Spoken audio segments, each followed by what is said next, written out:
Item number SCP-093. Object Class Euclid. Special Containment Procedures. See Testing Document SCP-093-1 for outline of testing conditions. SCP-093 must remain on the mirror at all times and under video surveillance. Admittance into the area of SCP-093's containment must be authorized only with proper video recording and subject retrieval procedures in place. Any attempt to use SCP-093 outside of an approved test will be dealt with severely, up to including termination. Description: SCP-093 is a primarily red disk carved from a stone composite resembling cinnabar, with circular engravings and unknown symbols carved at 0.5 cm depths around the entire object.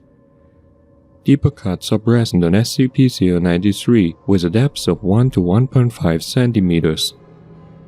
SCP-093 is 7.62 cm in diameter and fits comfortably into most palms without abrasion.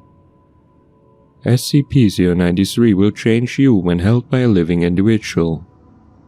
The colors taken by SCP-093 are still being researched to establish a link.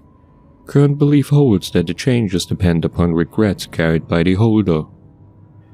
If SCP-093 is removed from a mirror and not held by a person, it will seek out the nearest mirror-like surface. SCP-093 has been observed to travel in the largest possible circle while rolling, building up phenomenal speed. The mechanism of this acceleration is currently unknown. If an obstacle is between SCP-093 and the nearest mirror-like surface, it will use this momentum to punch through the obstacle and continue on its course at this speed. It will only stop when a mirror-like surface is contacted. Despite tremendous impact velocities, no damage will be dealt to SCP-093 or the mirror. Additional notes: no records exist to clarify the nature of SCP-093's discovery or presence in the Foundation. See SCP-093-OD. Since no records exist explaining SCP-093's method of containment, a test procedure was initiated to establish why mirrors must be used to contain it. The result of SCP-093-T1 led to the discovery of living human beings holding SCP-093 being able to move through mirrors and a series of tests in SCP-093-T2 to ascertain the destination reached through this travel. SCP-093 Original Documentation.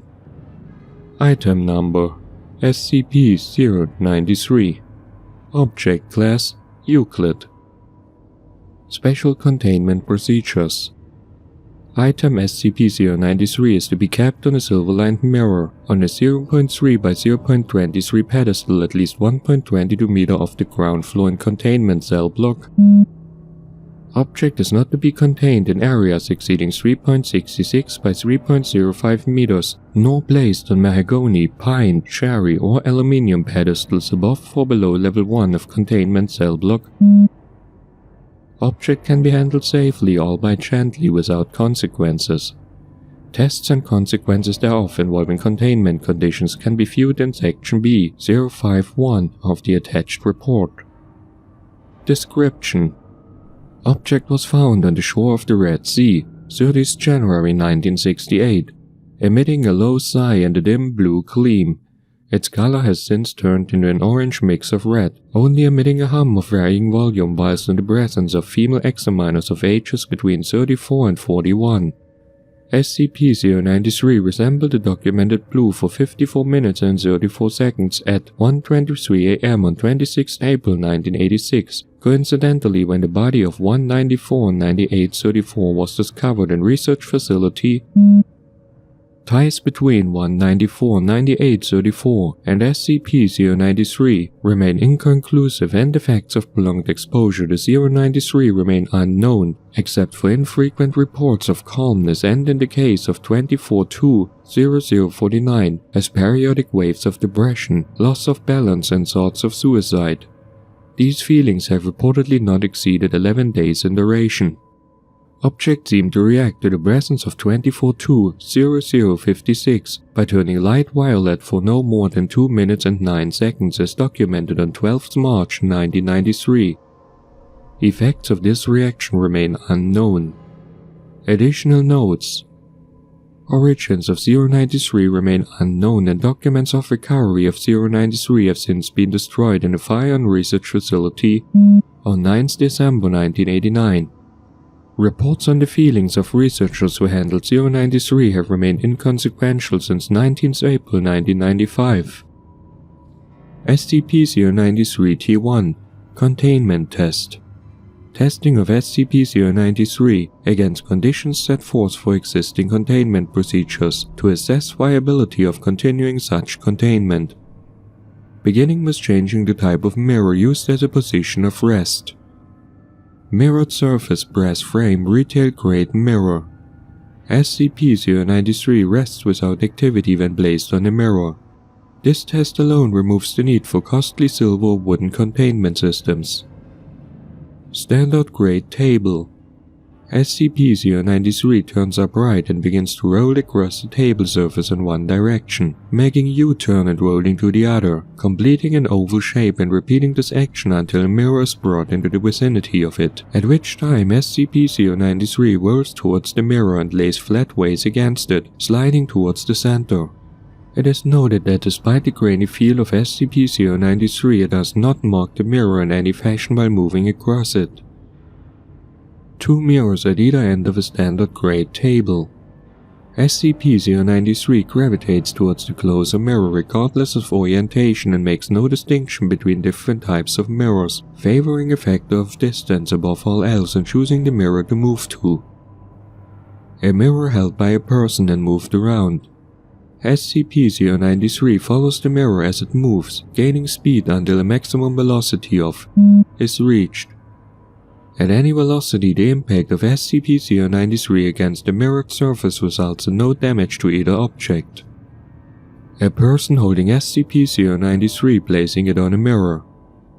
This test was accidental, the result of one staff tripping another after some debate about who would be covering the lunch tab. As a result of the behavior of the researchers, it was discovered that a person holding SCP-093 and placing it against the mirror will in fact move into the mirror. Addendum. Containment testing discontinued after establishing that SCP-093 requires only a mirror to rest inert. Testing on human interaction with mirrors while holding SCP-093 authorized by Dr. SCP-093-T2 Mirror Testing. Testing Protocols. Subject testing SCP-093 must wear a Class 3 buckle harness strapped to the chest and attached to a tension pulley system allowing for 300 meters of movement. Additional spools may be added to extend movement if necessary. The clasps containing these spools must be high grade and capable of withstanding applied force of 0.2 tons. A field kit containing the following should be standard issue for testing of SCP-093. 1 wrist-mounted light source with 3 hours lifespan and additional power sources providing up to 6 additional hours. 4 0.5 liter water bottles with water. 4 MRAs of any type plus 2 granola bars. Chocolate chips allowed. 1 standard issue Beretta 9mm firearm with 24 rounds of ammunition loaded. This is not to be issued until subject has passed into a mirror using SCP-093 and should be given under armed supervision ensuring that the subject passes through entirely. This item is to be requisitioned first upon subject's return, and subject to be made aware of this before leaving line of sight with an SCP-093's mirror. 1 standard issue field knife. The subject is not to be made aware of this item and must find it on his own within the kit. The subject must also be attached to a video system with a camera mounted on the subject's head or shoulders. The video device should be cable-based and allow for the same length of travel as the return system. Wireless cameras have shown mixed results and should only be used in testing conditions where SCP-093 is a currently known color. New colors must be tested using wire feed. During testing, the color of SCP-093 must be recorded, as well as a history of the subject in terms of their incarceration to identify how SCP-093 determines the color to assume. A link appears to be connected to guilt or lack thereof in the subject's psyche. The attached test results should be read in order. SCP-093 Blue Test. Mirror Test 1. Color Blue. Subject is D-2038-4, male, 34 years of age, strong physic. Subject's background shows instance of murder and attempted suicide. Subject is cooperative in all steps of testing. Subject entered the provided mirror while holding SCP-093, which emitted a blue color. Outside technicians observed that the mirror retained a true reflection until subject had completely passed into it, at which time the view changed to an outdoor landscape heavily tinged in blue. Video feed follows in attached media. Camera activates, flickers to view. Subject is looking out over the same field reported by technicians. Looks like typical lowland plains, everything has a heavy blue tinge overlapping the normal colors. No discernible landscapes visible as subject pans view left to right, only grass, weeds and a breeze moving the taller grass. No trees, no living beings visible. Subject moves forward as instructed, traveling for approximately 500 steps before something becomes visible. A patch of land up ahead is barren and grass can be seen dying as subject approaches it. Approximately 300 steps forward, subject is standing before a hole in the ground. The hole has been dug using unknown tools of primitive origin. Pulley system engaged and the camera suffers a light shudder. Subject is instructed to enter the hole and after mild protesting agrees to do so. There is no apparent method of descent such as a ladder or rope. Subject relies entirely on his own hands and the pulley system to slow the descent. Approximately 100 meters of cable is used before a bottom is reached. Light source provided in field get activated 50 meters down when outside sources become unreliable. Sweeping gestures of light reveal nothing more than dirt even at the bottom of the hole. Subject moves forward with assistance of light source. Asked about the blue tinge, subject expresses confusion and says there is no such tinge from his perspective and never was. Light is visible down the passage and 150 meters of cable has been used. Out of the camera's eye, sound is recorded of the firearm being prepared. When questioned about these actions, subject states justified precaution and moves forward. The tunnel turns from bare dirt to a concrete enclosure. Subject complains of a stench. The light source is revealed to be ceiling light fixtures, a series of which was less than a quarter broken while the others function. A series of 6 doors, 3 to its side, span before the camera view with a 7th door visible at the end of the corridor that has been blocked by what looks like generic metal shelving debris. Debris shows signs of rusting and is typical of retail store units suggesting other human presences. Subject requested to try doors in whatever order he chooses. Subject tries first door on the right. Door is locked, does not open. Second door tries to open but does not budge, unlocked but blocked. Closing second door, third door is tried, same result as first. Going up to the other side, the third door does open fully and light is bright in the room. Portable light switched off at this time as subject pans camera to inspect room. Room is bare, no contents, but walls are filthy. Subject states material on walls isn't dirt, but he can't identify it. Seems to resemble melted plastic but is brown in color rather than black. Door is closed. Second on the left side has no handle, does not move when pushed. The hole where the handle was is blocked by unknown material. All doors are shaped in such a way that nothing can visibly escape from the sides, and space for movement is too thin to look through even at ground level. First door on the left hand is locked, but part of key is present and locked from stem to the ridges. The back has been broken off. With effort, subject manipulates key to open door and immediately begins coughing, complaining of a stench. Walls of room are clean as is floor. Ceiling is coated in the same strange brown material as third room. In this room there is a makeshift cot made from aged blankets with a pillow, a wooden crate containing open boxes of what appears to have been foodstuffs. Language appears on video as squiggles, however subject states they simply read cereal. A second crate in the room contains what appear to be empty water bottles that have dried out. A book lays next to the cot, closed, no title or identifying marks. On the wall is what appears to be clipped articles, but language cannot be read. Subject asked to remove clippings for retrieval. All articles but one grumble at the touch due to age. The intaked article is put in a field sample container and seems the most recent compared to the others. Asked to investigate the book, subject begins to move toward it. Audio on the tape goes strange and a high-pitched screeching noise like grinding metal dominates all communication for 3.5 seconds. Subject has not touched the book still, and when the noise stops, subject asks Control to repeat request. Control made no request during that time as headsets were removed. Subject twice to leave room and notes that the door has begun closing slowly on its own and if left alone will close. Subject twice to leave door alone and to investigate door on the right. Careful review of the following 10 seconds of tape show that as the camera pans, a figure is visible at the end of the tunnel where the 7th door is. The door is open only enough for a face to be seen through a crack just before the door silently closes. No details can be seen. Subject investigates the 2nd door on the right with no mention of anything seen out of the ordinary. This door, when pushed against, moves, and after repeated bashings moves enough to view inside at an angle. A corkboard is visible with more articles attached to it. The top of a box of cereal can be seen on the floor, and what appears to be a hand laying palm up. Subject closes door and pans camera past door 7, which remains closed. Seeing nowhere else to explore, subject requested to return. Subject poses no protest and complains of ever-increasing stench.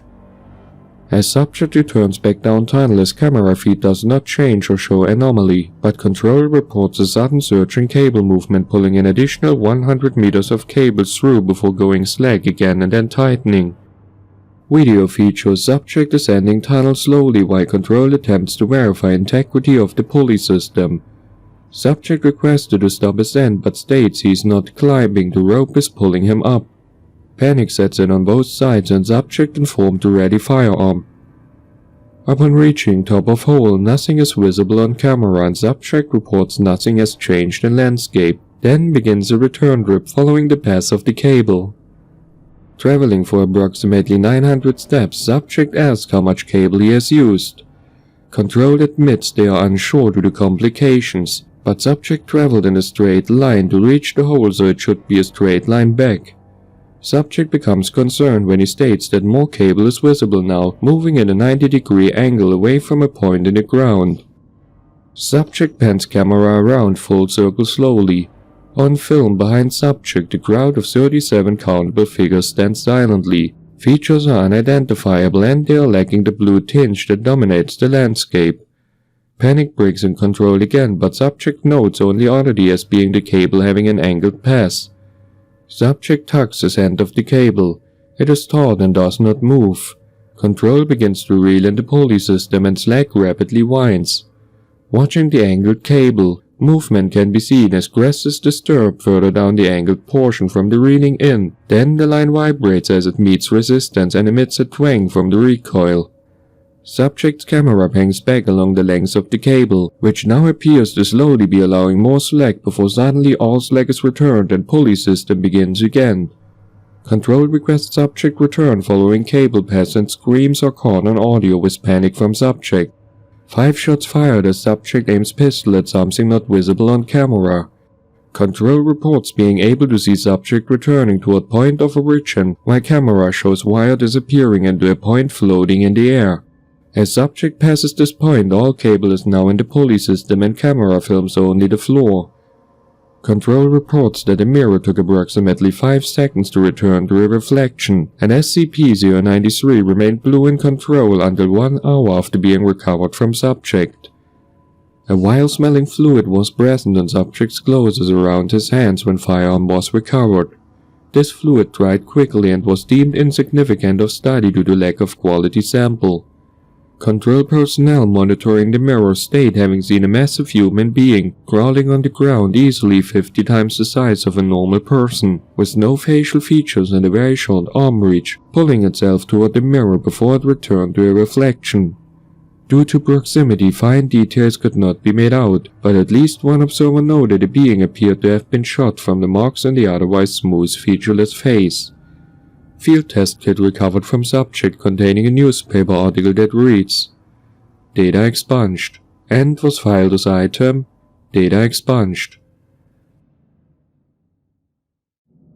SCP-093 Green Test. Mirror Test 2. Color green. Subject is D54493, female, 23 years of age, average physique. Subject's background shows instances of grand theft auto and second-degree murder of 2 children during escape with vehicle. Subject is cooperative in all steps of testing. Subject entered the provided mirror by holding SCP-093, which emitted a green color. Outside technicians observed that the mirror retained the true reflection and the subject had completely passed into it, at which time the view changed to a farming landscape, heavily tinged in green similar to the first test. Video feed follows in attached media. Camera activates, flickers to view. Subject is looking out over the same farmland reported by technicians. All greens throughout video feed are deeper and green tinge overlays the normal colors of objects similar to the blue tinge in Test 1. No landmarks from Test 1 are discernible as subject pans camera over area. Present is a field long abandoned in the middle of which stands the remains of a scarecrow of unknown design, fragments left are rotted and torn. Nothing grows in the tilled land. A farmhouse is visible to the right of the field, large 2 stories. A basement shelter entrance is visible at one end. Subject prepares her sidearm immediately and is asked by control to relax before proceeding, her heavy breathing dominating the audio feed. Subject takes a few minutes and announces that she is fine, then proceeds as directed to walk the perimeter of the farmhouse. Children's bicycles, 2, a boy's and a girl's, lay against the house near the shelter doors. One of the doors to the shelter lay in the grass, torn from the entrance as evidenced by splintering wood. On the stairs lay clothes arranged in a descending order, shoes to shirt going down them belonging to a boy. Subject begins screaming at Control, asking if this is some sort of sick joke. Control assures her that they have never seen this environment either and to please calm down. Subject takes several minutes to regain herself before continuing. It is unknown if SCP-093 is linking the subject's past with a landscape. After several minutes, subject agrees to continue. Communication to subject is muted and conversation of Control making commentary about subject's jittery attitude make up audio for 1.5 minutes. Communication restored as subject reaches bottom of the stairs. The cellar of the farmhouse is unremarkable and typical. Several wooden shelves line the far wall containing unidentified canned substances. Broken light fixtures sway gently from support beams. Cameras panned across the basement slowly. No evidence of footprints are visible and the basement can be assumed to have been abandoned for some time. Subject begins to comment about a stench. As subject pans the area, a metal hatch is visible in the ground, similar to a bulkhead on a submarine with a turn handle. Subject remarks that the smell is at its worst around the hatch and the dirt around the hatch is noted as being clumped and clay-like. The handle of the hatch is old and the paint chipped. Subject coerced into turning the handle which, when fully turned, opens the hatch. Subject begins coughing at the release of assumed old, stale air. When camera is tilted to view down the hatch, it is a white concrete tunnel similar to the one found in the Blue experiment but in much better condition.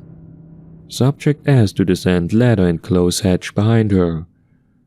After some convincing, subject agrees to descend but does not close the hatch. Overlooked concerns about severing the pulley return system in doing so are acknowledged. Descent down the ladder and trip to the farmhouse has consumed approximately 53 meters of cable when bottom is reached. The inside of the hatch appears to be a bunker ill-suited to long-term usage. It is spacious, about half the size of the actual cellar itself, containing 3 bunks, 1 for a couple and 2 for single use. Several boxes of food similar to those found during Blue, marked as cereal, fill a waste container near the hatch bottom. On the beds are 2 skeletons, and on the floor is a third, lying next to which is a simple 6-shot revolver containing no ammunition. 3 spent casings are across the floor near the gun. On the other side of the skeleton is a bound book in good condition. This is retrieved and placed in a field kit container upon request. The gun is left alone per request from Control. Subject examines more of the bunker, focusing on a desk where a newspaper has been cut and is in good condition. The clipped articles are recovered using a field kit container. Little else of interest to be brought back is in the bunker as the camera is panned around. Trash bags containing clothing, a few children's toys resembling popular 1950s era products are lined against the wall. Subject is requested to leave the bunker and then sharply asked to wait by a control technician, who directs the camera view to an area near the exiting doorway to the hatch. Closer inspection as the subject moves in finds that a small area has been fitted with what appears to be an Ethernet jack, the cover of which has been forced slightly away from the wall by a strange amber-like substance. Subject refuses to touch or collect the sample, commenting that it stinks so bad that if they want it they can come get it themselves. Control declines and subject leaves bunker. As subject grips ladder to leave, the camera pans up for a moment and at the top of the tunnel a humanoid figure is seen peering down. Control asks subject to confirm figure. Subject states nothing is up there and begins to climb. Figure draws out of camera view after first rung is touched by subject, who ascends without incident. At the top of the tunnel no other life is seen. Nothing has been disturbed. Subject insists nothing was there and closes the hatch, then immediately vomits. Subject coughs and uses a supplied water bottle to gargle, then freezes and asks if Control is hearing that. Control reports no audio. Subject approaches cellar head cautiously with firearm drawn and lifts her head just enough so camera can view outside area. In the distance, approximately 700 meters from the farm, 2 massive humanoid beings are crawling across the landscape. The entities do not notice the subject, who remains quiet but whose drawn sidearm is visibly trembling. Subject requested to remain still and silent as beings move. They are featureless, facing at an angle, moving across the field of vision so the faces are only visible for a few moments. During this time it is clear they have no facial features. The arms they use to drag themselves are short at times and long at others, stretching out to varying lengths each time they move. There is no rear area to the beings, all bodily design appears to end at the torso. The 2 creatures take approximately 10 minutes to disappear into the distance before the subject begins to panic and begs to return. Request declined.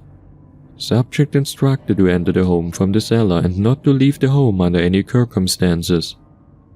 The first floor is entered through a hatch in the ceiling or floor that opens with rusty creaks that cause subject to pause for 37 seconds before continuing upward and entering a kitchen.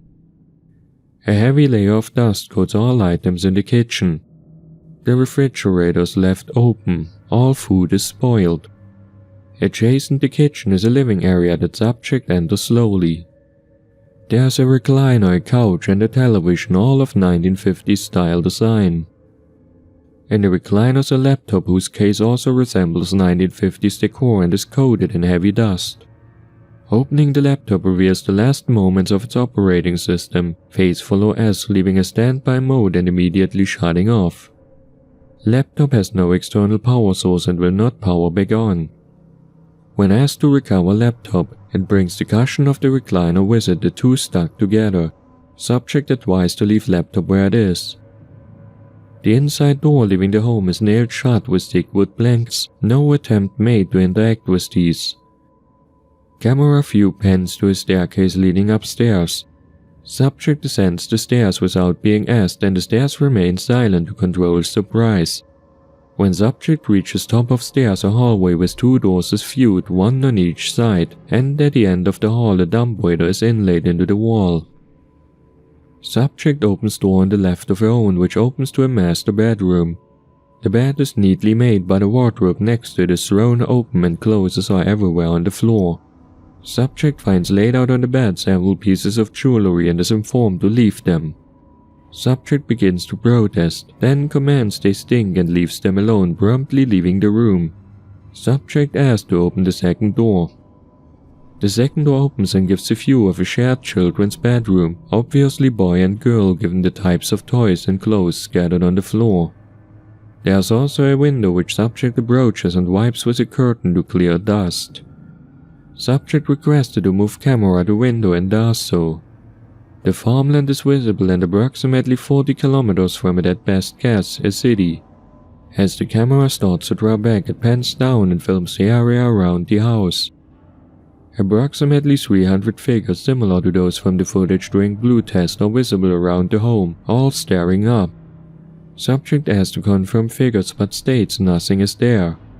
Subject requested to return and quickly agrees. Egress from the house is uneventful. Pulley system shows no erratic behavior. As Subject returns, the point of pulley wire's origin, a loud crowing noise causes the picture to reverberate. Technicians at control report they were also able to hear the noise and experience the vibrations.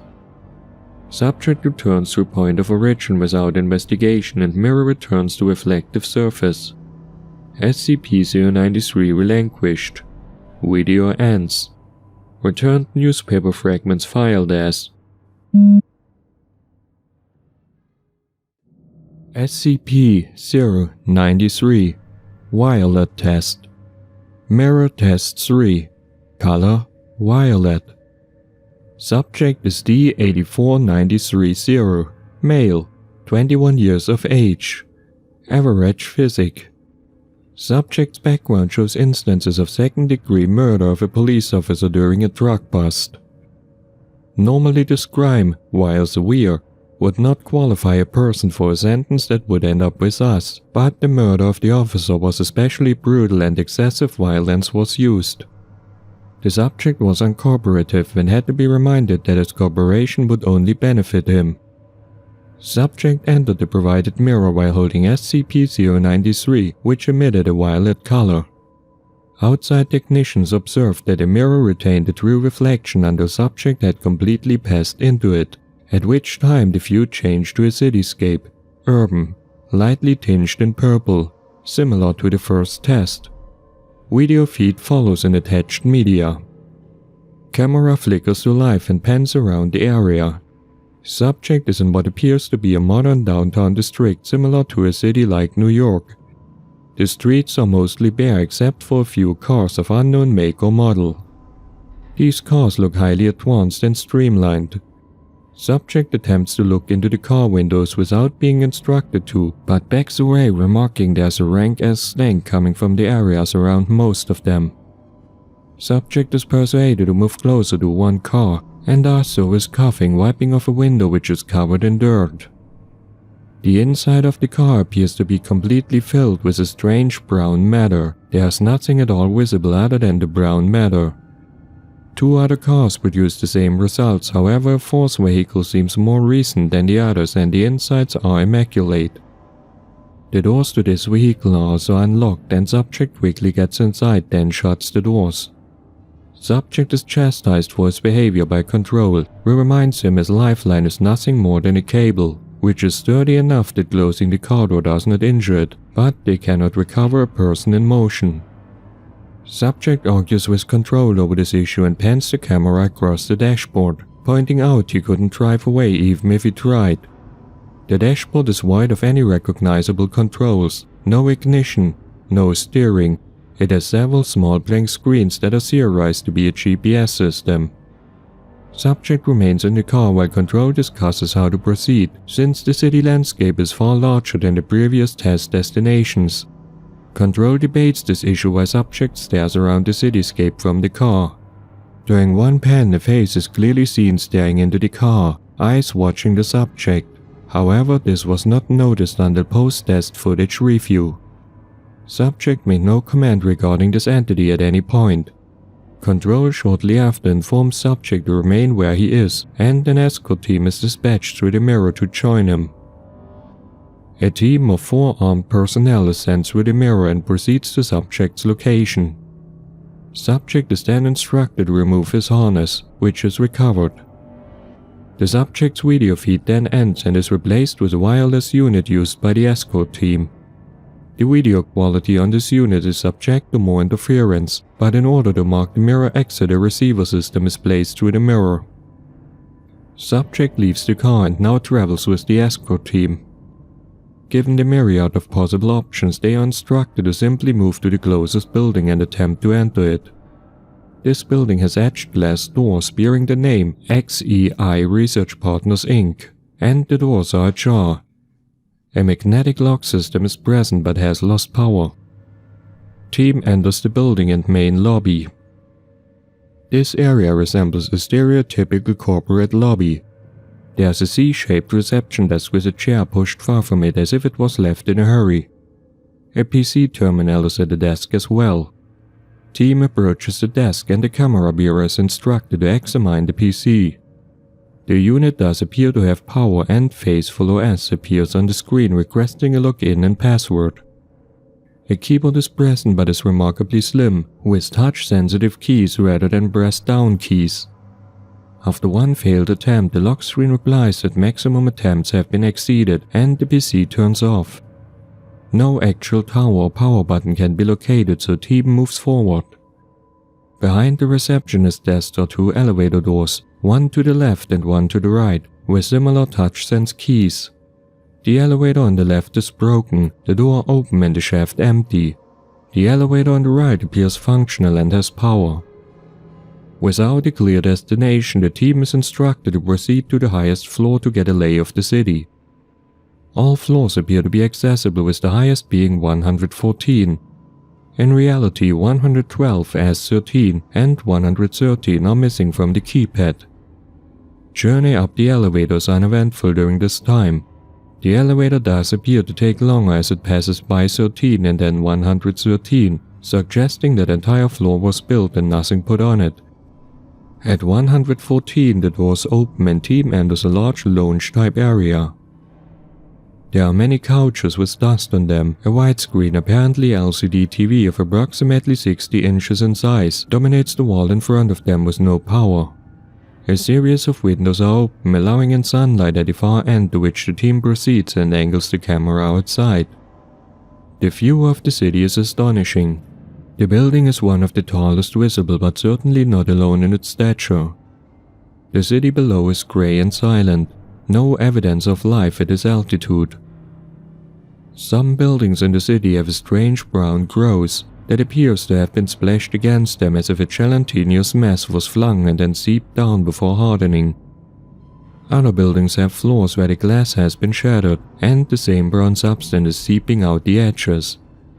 One member of the team calls the camera bearer to the windows on the other side.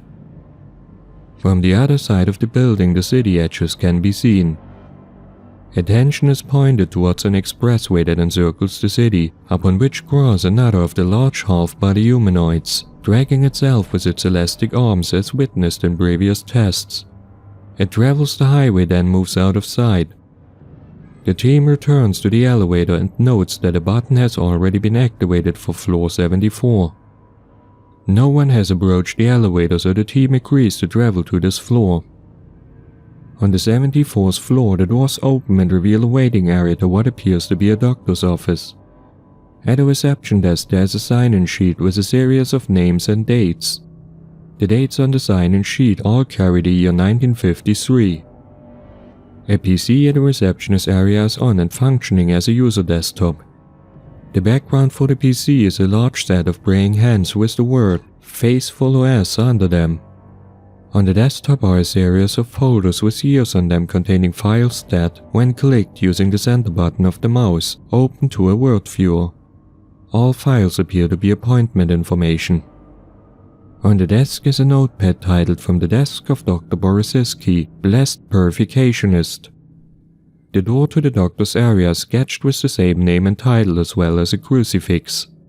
Opening this door leads to a wide dust-free hallway that has 2 examination rooms and a key-coded door at the end.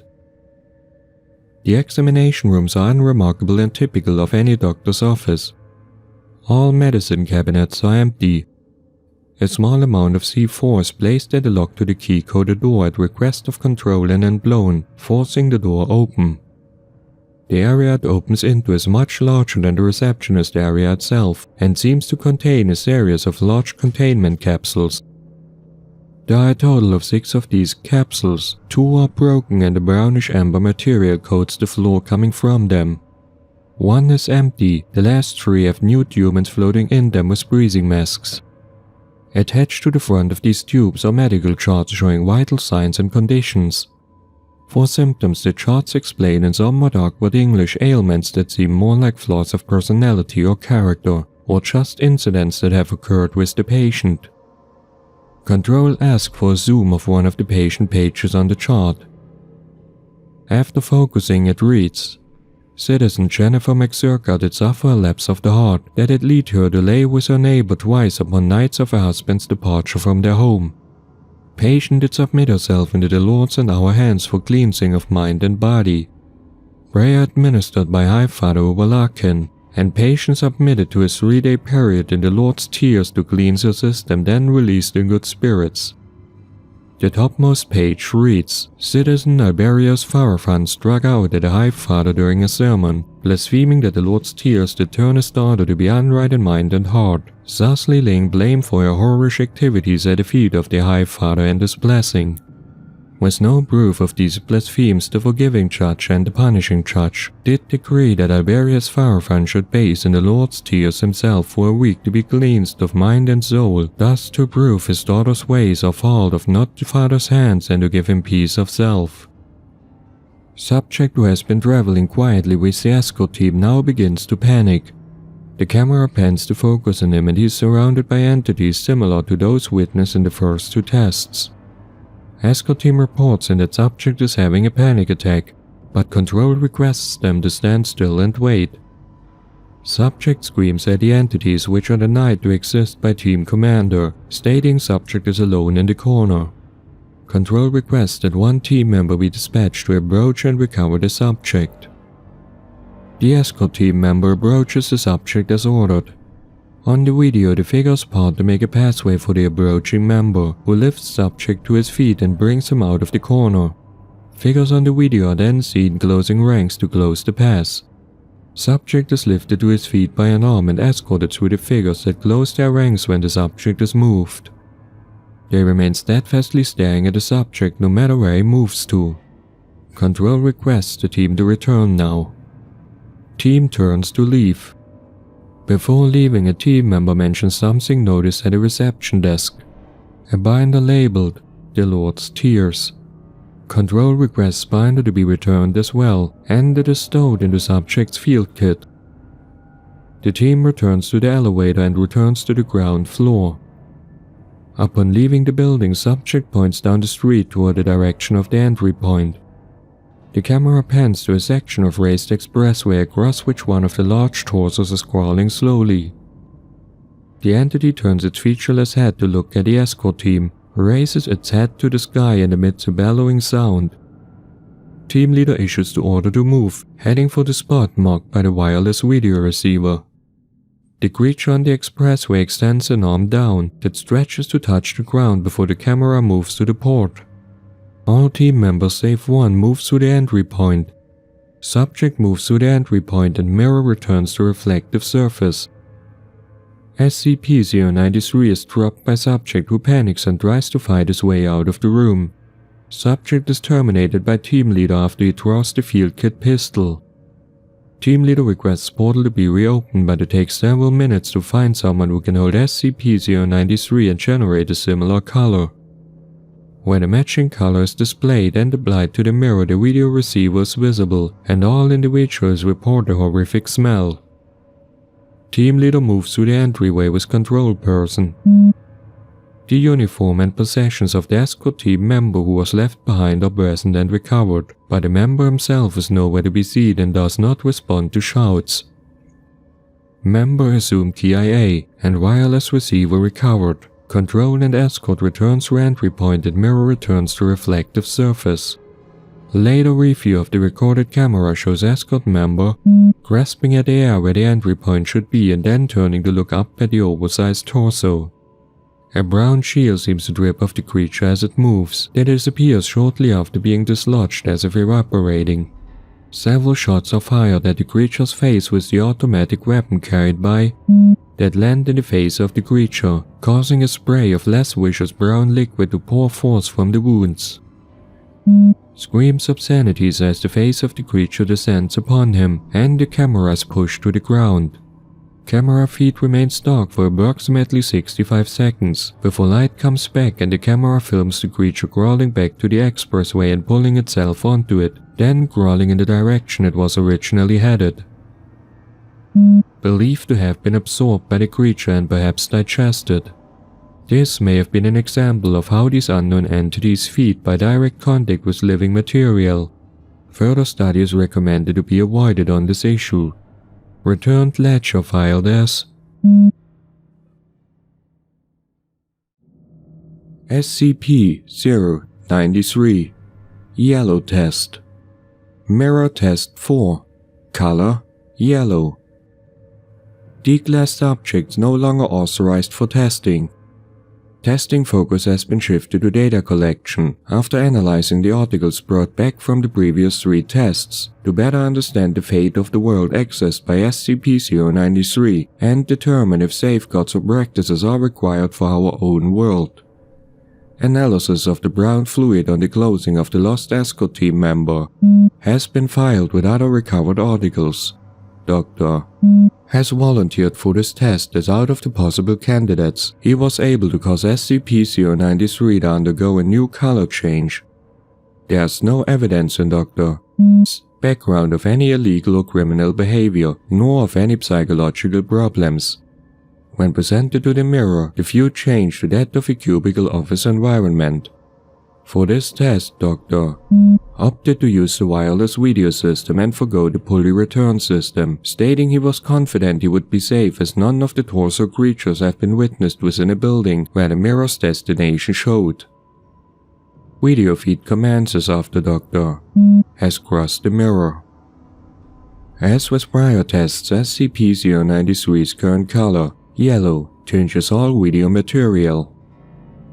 Camera flickers to life and pans across a series of plain white cubicle constructs. Approximately 30 are visible. At the far end from the point of entry is an office module built in the wall with frosted glass walls and a glass door. Dr. approaches this door and investigates the etched writing on it. Senior Manager Stanley Millimitz. The door is unlocked. Dr. enters the office and examines the desk. A coffee cup is on the desk, a dark brown stain covering half of the inside as the liquid evaporated. There's a donut on a plate which Dr. picks up and lobs at a wall. On impact it sounds like a rock and falls. A file cabinet in the corner of the room draws Dr.'s attention and he goes through each shelf one at a time, stopping in the second drawer and taking out a file, then going back to the first and taking out 2 others. Continuing to the third and fourth drawer, he withdraws 4 additional files and spreads them all out on the desk. The files are blue filing folders, and he points with his finger and the camera at a symbol on each of praying hands, stating aloud for the camera that all other files are stored in yellow folders. The blue folders are placed in his field kit. Camera attention is turned to the PC on the desk that is locked in and functional. Dr. comments aloud, wondering where these devices are getting their power from, as he has noticed no power outlets. This PC's desktop contains the logo of Faithful OS and even has sounds, clicks of the mouse followed by soft hymn-like hums and opening of icons followed by angelic bells. The PC fails to yield any useful information to Dr., who abandons it and leaves the office. Approaching the other end of the office floor, Dr. presses a button on the wall for the elevator and enters, finding he's on the 34th floor of a building having an unusual number scheme. The keypad layout goes from -115 to 115 and includes all floors. Before pressing a floor button, Doctor requests that a wireless video transponder be moved to the elevator and replaced with a construction cone to mark the entry point. A second transponder unit is placed outside the elevator and Control is instructed to recover the second unit and seal the test chamber should something happen to him. Then, when all is arranged, he presses the button for floor -115. The descent down the elevator is long, consuming 15 minutes. During this time, the camera experiences one malfunction where the image jerks and turns to snow, restoring to show 14 other figures in the elevator with Doctor. As video pans around, all of whom move as he moves to allow him space. They remain for 35 seconds, then the camera flickers to snow and returns. Doctor is now alone in the elevator, dancing as is assumed by the ducks and sways of the video feed. Doctor pauses to comment on a rising stench coming from below. At this point, the elevator has reached floor -108. Doctor presses -110 to interrupt the descent down and exits when the floor is reached. The elevator doors open to an enclosed observation desk with several PCs and chairs. All PCs appear to have power. The ceiling to this deck is also glass and above it another deck is visible. Doctor approaches the monitoring stations and checks one of the PC screens. On the screen is the Faithful OS logo and a video feed toggling between 4 different views. The first view is a room of tubes similar to those found in Test Violet, which number in the thousands. The second view is a close-up view of these tubes as a camera glides in front of each to monitor the contents. All tubes the camera passes by are broken.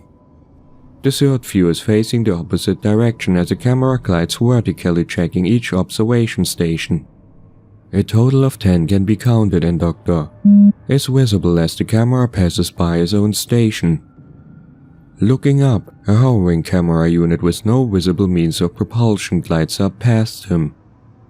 The fourth view shows the ground floor below the observation deck, where a single astonishingly large torso being is crawling in circles, bumping into walls and changing directions. From the camera feed, the creature's estimated size is 6 stories. Returning attention to the contents of the PC, Doctor moves the video log aside to see a simple text editor that was hidden behind it. A printout of this text was recovered and filed in the field kit. The printout directed Doctor to a safe on floor 54 and provided a combination. Doctor leaves the observation deck and proceeds to 54 without event, arriving on a cubicled office floor. He proceeds to the desk mentioned in the document and finds the safe hidden beneath the desk undisturbed. The combination provided opens the safe and reveals a notebook, filed in the field kit and the peculiar revolver that has been returned as, in addition to 24 rounds of ammo found with it. Doctor proceeds back to the elevator without event and returns to 34. Given the sheer number of floors available to explore and the vital information obtained from the observation desk, the test is considered over and equipment is retrieved. Before returning to the entry point, Doctor investigates a terminal nearby that has power and finds it shows the exact same screen the one on -110 shows.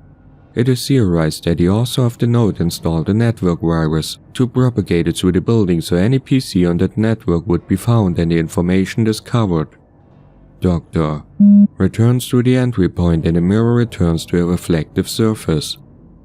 All materials filed with other SCP-093 recovered materials. Analysis of and the ammunition for it postponed, for reason that it would require the construction of one of the rounds, and they may be beneficial until testing of SCP-093 is resolved. Video ends. SCP-093 Red Test. SCP-093 Mirror Test 5. Color Red. SCP-093 distributed among staff until new color could be generated by contact with it. Service technician was able to cause SCP-093 to take on a fierce red hue and glow, much brighter than the object's normal color. agreed to assist with test of SCP-093 per Dr.'s request given to technician for use in this test. When applied to mirror for this test, SCP-093 generates an unknown environment. No color tinge appears present on the displayed destination, which is comprised of red stonework. Technician enters the mirror and video capture begins. Video flickers to life and technician, known hereafter as subject, is viewing a large cylindrical pillar that is rotating on its own. Object is of unknown height and appears to be 1.8 meters in width. Holes are distributed throughout the object at seemingly random intervals. On occasion, a beam of white light is emitted from these holes. Turning off the camera finds that the beams are connected to a multitude of objects similar to SCP-093 that are part of the room's wall. The room turns out to also be cylindrical in shape with countless copies of SCP-093. Subject turns back to entry point and finds it as a section of the wall that is missing its copy of SCP-093, presumably the one carried with subject. Other sections of the wall on inspection also found to be missing their copies, leading to speculation that this may be some sort of central array. Subject finds a ladder in the floor while examining the room and proceeds down it at Control's request. The ladder exits into a large, clean room full of computer equipment that appears antiquated compared to the previously encountered equipment. Large computers running on reel-to-reels or clicking and spinning at various locations. A light bulb of unknown meaning turns on for 10 seconds then turns off.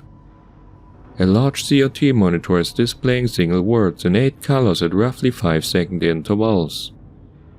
While observed the words clean, unclean, clean, clean, lost, unclean, flash on the screen. Proceeding through the room, it ends in a large glass window as another observation deck. This deck looks out over another series of tubes as witnessed before, but far fewer and filled with a blue liquid. What appears to be electrical current dances over many of the tubes at erratic intervals. At least 5 tubes at first glance are empty and broken. At the observation window, a keyboard is present on a pedestal awaiting a selection to be made. The options available on the screen are Tube Status, which waits for a numerical input, Reports, Situation X54-9, Situation X55-0, Evacuation Log, Bullshit, Agent Report, and Facility Fire Plan. Video expunged. All selections that generated text were transcribed by subject and verified by a control member who passed through the portal to recover them. This process took approximately 2 hours, and video feed was deleted to condense this report. Recorded documents are filed as video interrupted. Control lost contact with subject approximately 30 minutes after departure of control tech.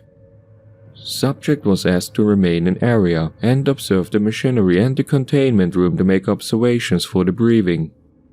The SCP-093 mirror portal returned to a reflective surface prematurely and all video contact with subject was lost.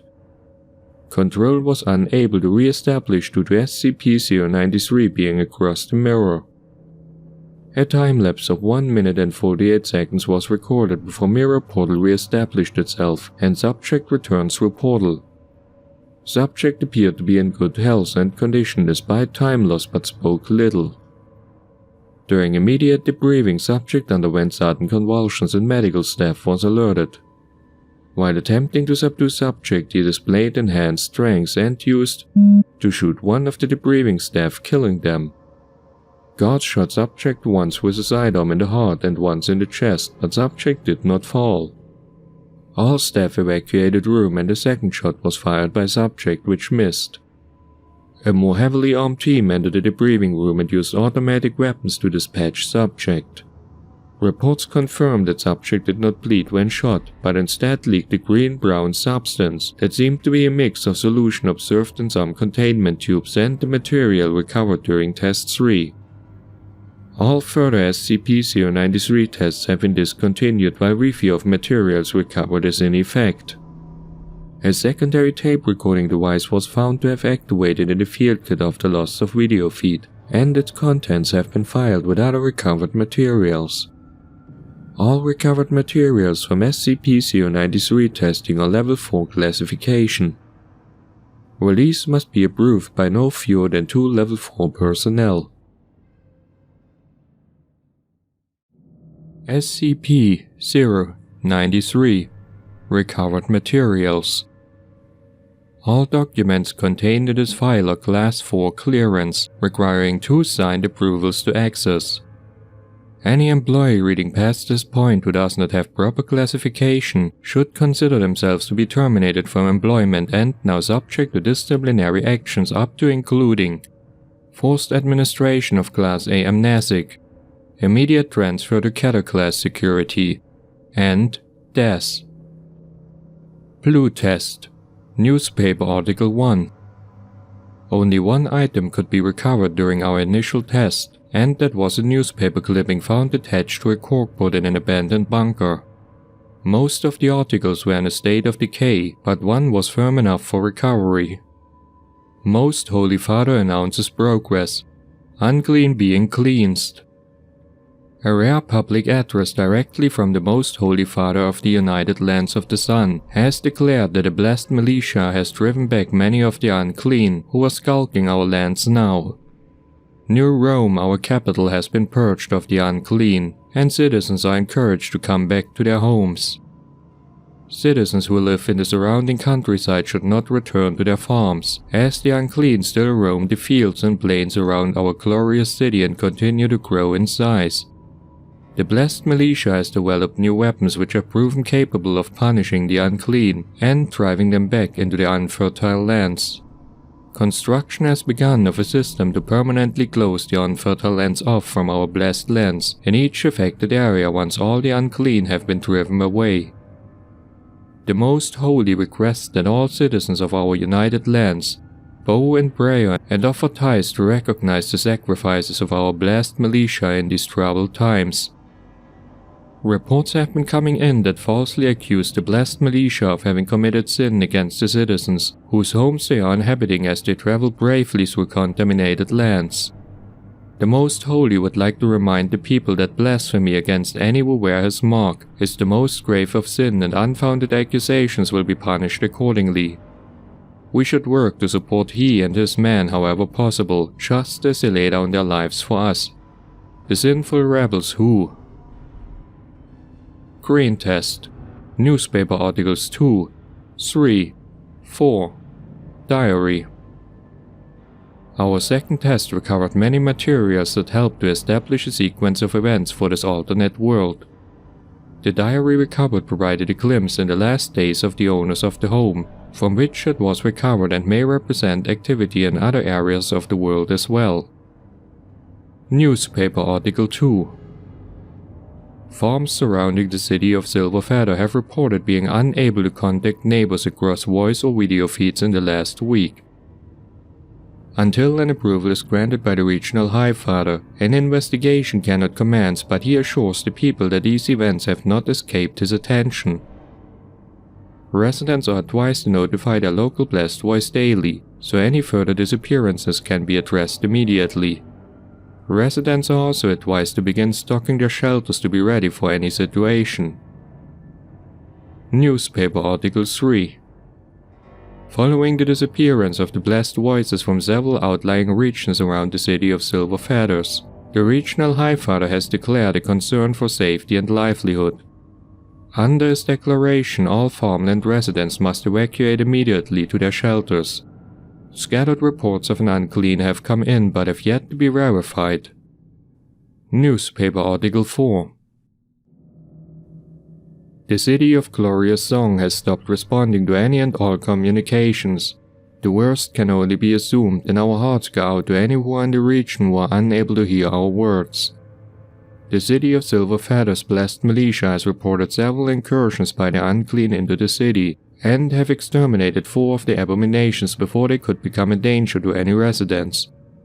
The regional High Father reminds the citizens to avoid direct confrontation with the unclean. Conventional arms do nothing to the unclean. Only the most holy of implements will penetrate their sin, so do not put yourself in danger. Any citizens who suspect their neighbors indulging in heavy sin should immediately contact the blessed militia through designated checkpoints. Diary. Date expunged. I have the distinct feeling we are gonna die, so I'm gonna write this all down now for whoever comes along and finds our bones. My name is Herwolf Chekolsev and I'm a farmer. I grows the rapsticks and the husk ears. We raise the inks and the ooms. It's me, my wife Ovary, and our 2 little ones, Tremin and Liz's terrier. I got this book in trade from a blessed man who came by for food and shelter. He told us to start getting our shelter ready, and not to let any other blessed who come by even know we are here. Says the whole thing break down, nothing right no more. So I does as he said, got it all ready. We are going down there in the next day or so. In the morn he was gone, which made the wife sad as he was polite to us unlike most of the others. Figure he didn't want to be no burden. Liz went out looking for him to be sure he weren't just round the house. Date expunged. He didn't turn up nowhere, so we guess he left. Strange enough, Liz found his clothes around a mile or so away, and all his gear but no him. She left it all there, and that's for the best of what happened that I think. I'm clear no educated man, don't claim to be, but I can put 2 and 2 together and tell you that things are bad out there. For everyone and especially for us, cause it's coming way too close. Sometimes you can smell it, that's when we hide. Smells like a leg of meat that's been rotten for way too long and just won't go back into the dirt. Even the soil is rejecting them, I guess, refusing to let them be buried to die. Date expunged. It came, too fast and we weren't ready. The smell came in the night. Maybe it would have been fine, but the little ones were afraid, so we went to the shelter. Kraft was slow. He saw it, kept staring at it as it shambled by. It ignores us until he screamed when I was getting Liz and the mist down in the shelter. I went to get him, but it was too fast. I saw him standing up there screaming, and then its head came down on him, pressed over him. He tried to run for the stairs, tried to get to us, but then in a blink he was gone and it pulled away. His clothes fell into the cellar like it vanished out of him. I got into the shelter, slammed the hatch and locked it. I think it knows we are here now. It will try to get in, take us too. No telling how long we got. Plenty of food though. I was wrong. The food was rotten. Something got into it or I just didn't notice. We are eating what we can. There's food but not enough and the thing ain't leaving. It's trying to find ways in, smelled the smell coming from the liveback plug in the wall. Something seeped through it and we kept away. It got all hard like a rock and don't smell no more. Maybe the power in the plug finally let it die. I went up to peek. Cellar is fine. Trap's clothes still on the stairs. Peeked outside. We're not gonna make it. There were 10, 20, 30, couldn't count. So many all going in a circle around the house, looking at it with those faceless faces and the stink. Oh, the stink. Went back into the shelter and locked the door. I think I don't want to see my family rot away. I think faster's better. The miss, she agrees. He won't tell Liz. She'll be the first. Then my wife. My love. Then me. I'm sorry, but I'm not sorry. I gave the best life to my family possible. It was them holy ones what brought this. I'm gonna pen this in memory to my great pup. He was old and knew stories older than himself. Says those unclean they preach about, those unfertile zones they say stay out of. All cause of the most holy bringing the world together. Them things are the ultimate sin. Everything about us that was evil and impure, it's them.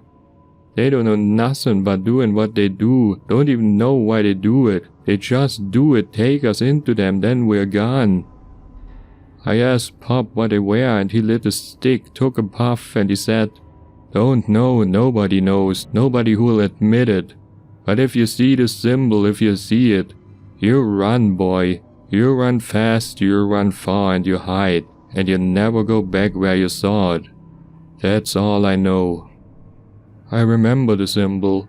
Was on the rock he kept on his neck under his shirt. Next day Pop was gone, nowhere to be found. Dad went sad. Said he knew it'd happen one day. Pop went home.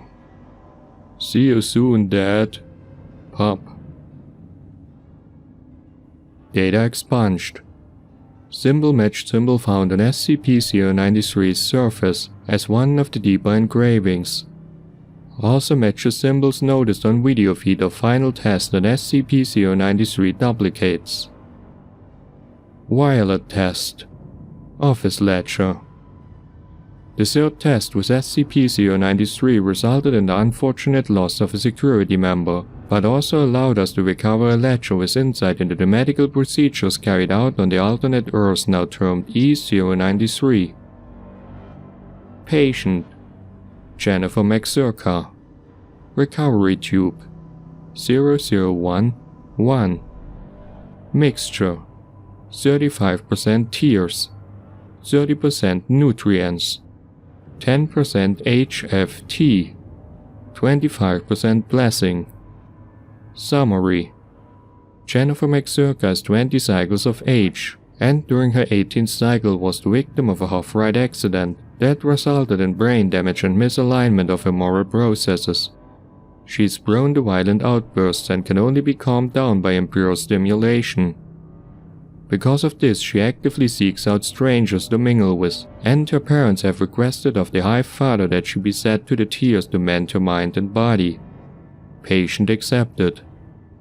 During preparation for the tears, subject went into a rage and the attending hand went to recover a sedative. Jennifer tore her clothes off and screamed impure words at me, so I locked the door and instructed the hand to wait outside. I'm shameful to admit I laid with Jennifer a total of 7 times before putting her to the tears. It has been very long for me and her parents have abandoned her to our care, so care for her I will. Before setting her to the tears, I authorized a blessed probe of her body functions and found she settled now was young and tests confirm it shall be mine. I have mixed her best to accommodate this and she will soak in the tears until her body is ready to give life. Patient. None. Recovery tube. 0012. Mixture. None. Summary. None. Patient. Alberius Farfan. Recovery tube. 0013. Mixture. 80% tears. 20% nutrient. Summary. Alberius Farfan is a farmer from outside the city of Silver Feathers who claims to have lost family to the unclean. He confronted the High Fathers of the city and demanded compensation and retribution for his loss.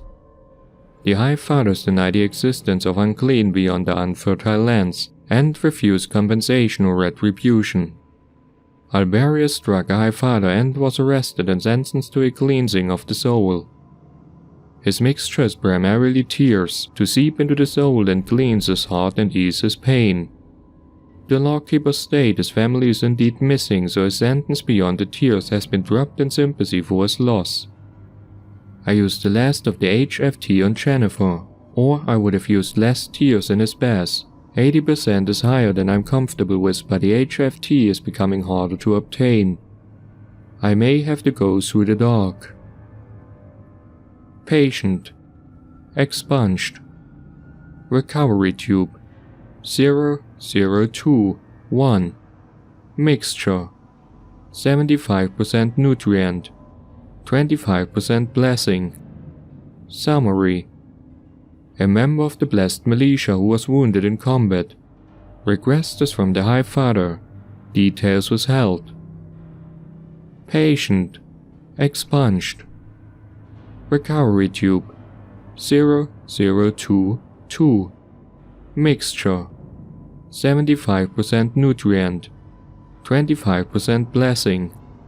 Summary. A member of the blessed militia who was wounded in combat. Requested from the High Father. Details withheld. Patient. Expunged. Recovery tube. 0023. Mixture. 75% nutrient. 25% blessing. Summary. A member of the blessed militia who was wounded in combat. Requested from the High Father. Details withheld. Yellow test. PC printout. Save diary. The forced test into E93 provided us with documentation assumed to be written by a technician in either a medical or government facility.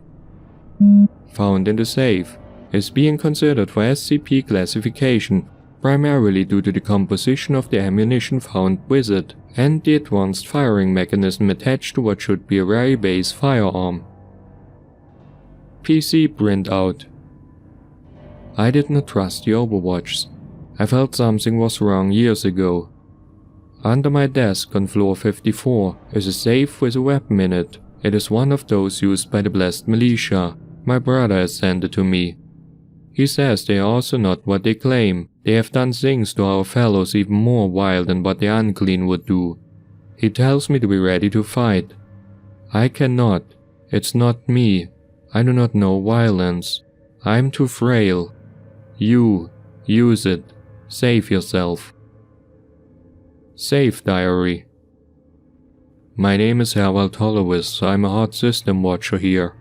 My job is to monitor the sinful who bathe in the Lord's tears, and then make sure that they reach the prescribed delusion time. I have been doing this job for 23 years, and now things are falling apart. I can no longer bid the most holy. I must speak the truth. We are being told to evacuate. The containment tubes have been breached. An unclean has appeared in the place of rest and we are unable to destroy it. The live motion footage shows how it came to be, and this is what has unsealed my heart and mind and tongue. I must speak. Should the Overwatchers see this, I will be silenced, so I must hide it. Thankfully they are ignorant with the hardware, so I can hide this easily. The Overwatchers told us we should leave last to ensure the hardware contains the unclean. What that means is we should distract it and die in case it breaches the watching decks. It has shattered nearly all the tubes and absorbed the people in them. I have dispatched the eyes to the unclean, and they have touched it, bringing me back a sample of it. The unclean are not sinners. They are not products of our disobedience. I suspect they are us. The eyes have dated the sample. It is older than myself, older than my elders. It is over 200 cycles in age. 200. The sirens are still sounding, but no signal has come for us to leave. I do not think this unclean is alone. I have seen how they can get into places between places. Between places. Is that where they have been all this time? Between places? The makeup of the unclean is unstable. Molecules detach and reattach almost before my eyes, as if to move the entire thing reforms itself in space and time. Why does it not come up here? Too much effort? Or does it not sense me? They have no eyes, no mouth, no face. They cannot speak, cannot see, but they must be able to sense us. The smell, it is so strong. It comes from all distances. It is not a smell of the dead. It's a smell that comes from something that should be dead but does not know how to die. The War of the Holy Union. I think that was where it may have started. We are united under the Most Holy, but what does he owe us? Nothing. We merely keep society running while those on high benefit. Is this not how it has always been? But now we are told we are pleasing the will of those above us in the clouds, those great beings who gave us the power to live and prosper, those who we have never laid eyes upon but are told we must revere. Lies. All of it. It must be. I'm using the eyes to create a fluid to oppose the makeup of the unclean sample. Perhaps they will cancel each other out. I will leave soon and store the rounds here. I cannot use the weapon. I am too weak a man for this. I will protect my family with my mind and not with my rage. We will be safe in the fields. I know where to go. I will go above now, to my family. I will leave the hardware running. I was told to turn it off, but this is where I defy them. It will run. This will watch. The eyes will see for however much time they have. Someone will read this and someone will know. Take the gun, take the fluid. Do not listen to the most holy. We did and we are damned. It's a revolver-style weapon with two 12-bullet cylinders. The design of the gun has one cylinder on each side, raised slightly so they may flip into the gun itself and then rotate, firing all rounds before flipping back out and allowing it to be reloaded, while the second is usable, allowing a total of 24 shots before it runs empty. There is no firing pin on this gun, but instead there is a pullback slide mechanism that must be used to prime the active cylinder. At the time of recovering, all 24 slots contain the syringe-style bullet with 32 needles on the end. On impact, it is assumed the force of the shot will press the liquid inside into the target. None have been tested. Of express interest is that these cylinders can hold standard .45 caliber ammunition, which has been tested. The gun uses an ultra-high power magnetic rail system to deliver the shot, so the gunpowder in the bullet is never used. In consideration is a redesign of a round that would utilize the gunpowder mid-flight to add even higher velocity to the round, or that would explode on impact for higher yield. Red test. PC printouts. The final authorized test with SCP-093 resulted in the loss of a skilled service technician, but allowed us to recover very revealing documents that can only be assumed to not have been intended for public knowledge in any world. Curious among these is Agent Report, which appears to have been written by a Foundation employee several decades ago. While these paper printouts were the best material recovered, it seems that the system used to create them allowed for multiple forms of input, including typed and verbal speech to text. Some audio logs of the printouts below are available, but must be requested in advance with fully written explanations as to why. This dual input system seems to explain the variances in style between users as well as assumptions made on the part of the software while performing conversations. Facility Fire Plan. In the event of an emergency requiring the facility to be evacuated, all Clear 4 staff should report to Train Station 3 and use their vial to call the evacuation train. Only one vial is required to call the train and may contain any amount of tears. An empty vial will not call the train. Clear 2 and 1 staff should remain at their posts until either 10 minutes after the departure of Clear 4 persons, or until authorized by Clear 4 staff. Clear 3 staff should utilize the protective garments at their stations and weapon lockers before proceeding to designated crisis area as dictated by Clear 4 staff. Reports. 3 unfertile zones have increased 25% in size in the last 7 days. Containment teams are not finding any presence of unclean in these zones, but they are visible confirmed as expanding. Clear 5 level Highfighters have confirmed breaches in the holy chambers at each of these zones, all chambers found empty. It is believed that the unclean have breached containment on the holy chambers, dispatching additional guards to remaining chambers. Situation X-54-9. Expansion of Zone 6-4TO has been confirmed. Unfertile zone containment procedures in effect. Containment staff dispatched to site.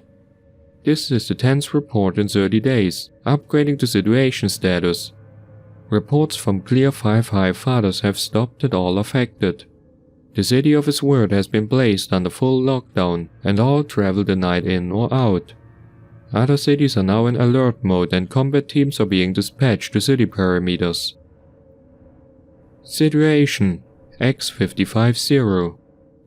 The great land of Fufusia has fallen per satellite images. Entire landmass considered tainted.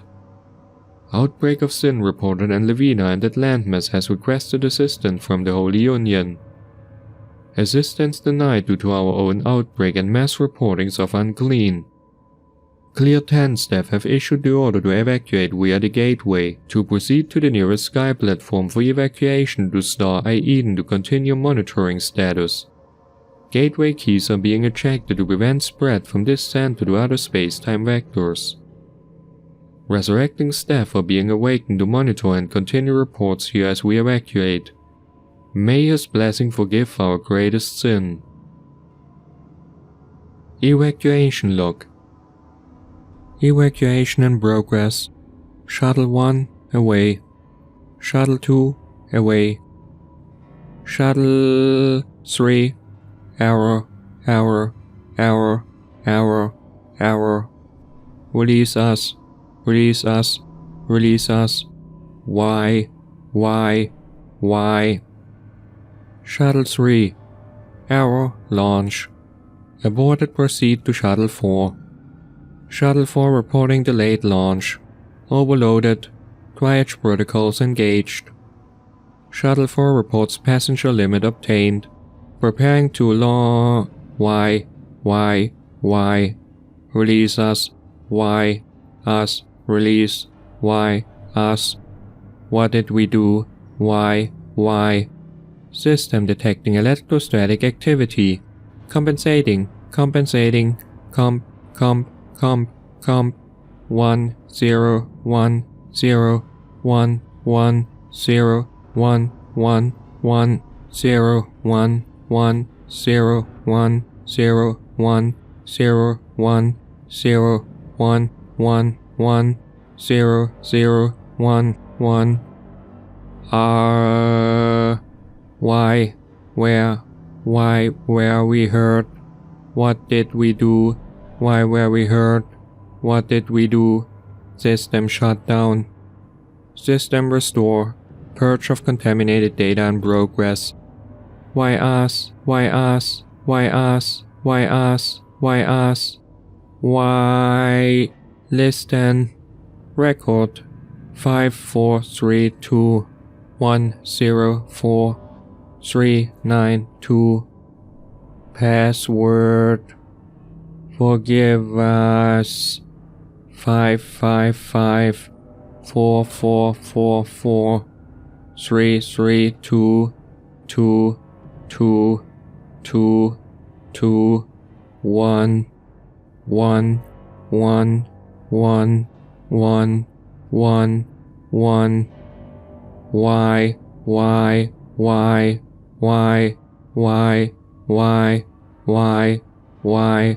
Why? System purge. Bullshit. What the fuck is this place, lol? Okay, so like there are people typing stuff here, so I'm gonna type too, lol. So like I found this rock in the pond by the house and it was all kinda glowy and stuff, and when I picked it up, so I'm like, oh wow, pretty. And when I picked it up, the pond, you couldn't see the bottom, it was this weird room with a glowy rock thing, lol, I don't know, so I like guess I fell into it. Oops, and now I'm here and not there, and I'm really kinda scared, but this place is like a movie set, so it's cool, lol. There's some guy I can hear talking, he keeps asking me to come downstairs, but I don't see no door. He keeps screaming for help too, cause I told him to eat me love and he won't shut up. I guess I could try going back into that room, but it's so creepy in there, I'm sort of scared to laugh. Oh, so hey, I found a door, it's like in the floor instead of on a wall, so like I'm gonna go tell that guy yelling to shut up so I can go home. Be back later. Agent. Report. My name is... and I'm an agent at the Foundation. The year in my world is 1972.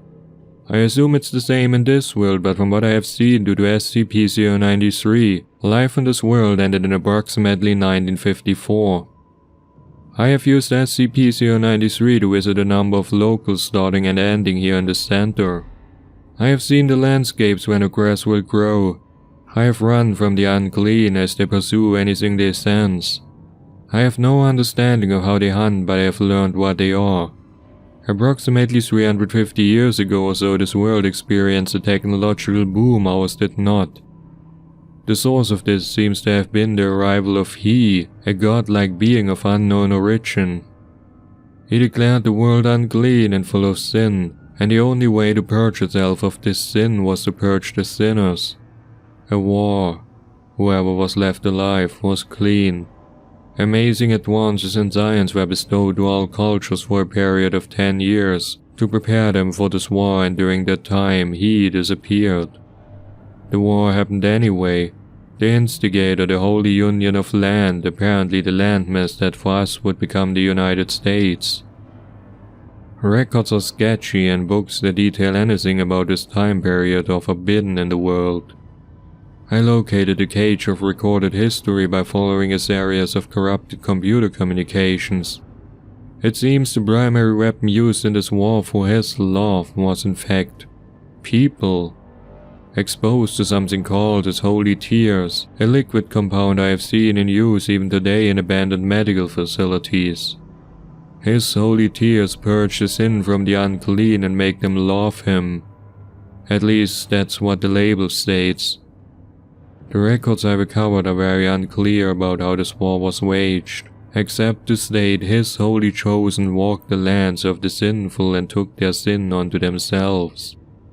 Those who cried for his salvation received it and are now our children.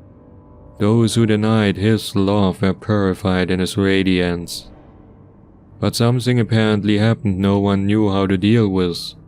The unclean, the large creatures that are half a man and devour whatever they touch that lives and breathes.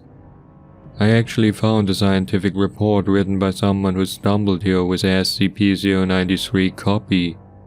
These creatures are the result of exposure to a very pure form of his tears, resulting in a genetic apocalypse occurring within the exposed. There are terms in here, something about quantum restructuring. I don't understand any of this, but it means they were once humans like everyone else that couldn't be controlled. But they could be contained. They seemed to be attracted to his tears, and a central point was established in various regions, where a person with the purest form of his tears stays, keeping the unclean in that area known as an unfertile land. Something went wrong with that too, not sure what, but everything fell apart. The power structure, the culture, the people, and now those things shamble around the lands as its new owners, with no purpose or direction. You can stand next to one if you can't stand the stink, and it just slipped right past you. If you catch their attention though, that's it.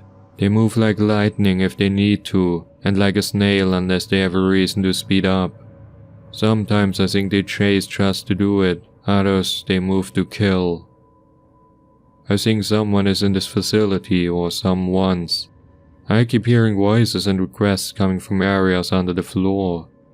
I want to leave this before I explore the facility any further. I have sent SCP-093 back through the entry mirror to seal the gate. These things can't be let into our world, nor should we have anything to do with this one. We are simply not smart enough to understand it all, I feel. I don't think the unclean can die. They are immortal, but they don't want to be. They just want to die.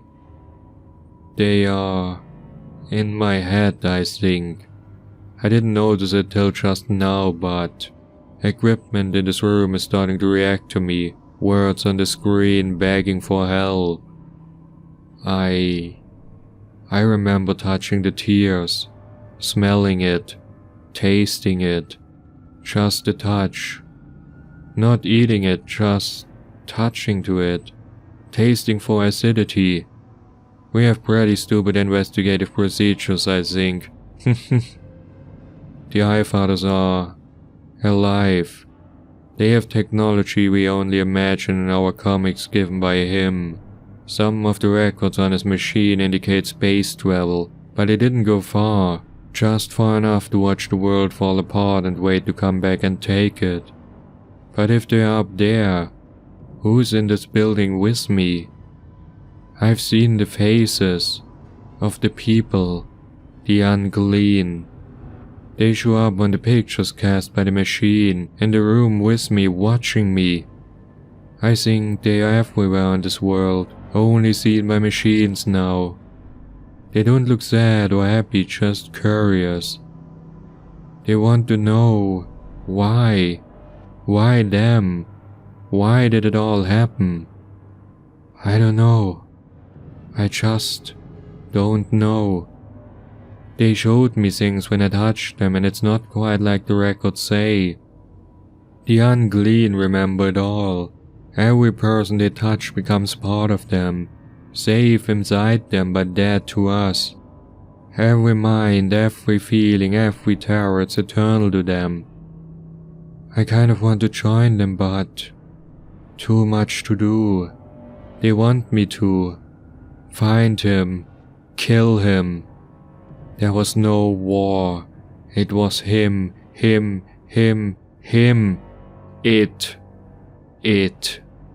It came from between the folds of time and space, and worlds and light and dark, something that is but should not have slipped in and called out to them as their god, and they believed it, and they tasted it and touched it and laid with it, and became its property and did its will, and it is still here. The SCP-093 it brought with it, pulled forcefully with it, built it, I don't know, they don't know, but it belongs to him.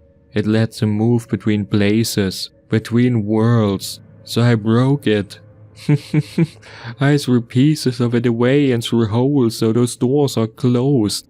Just like ours is closed and I can't go home, so what else can I do? It calls out through the rock somehow.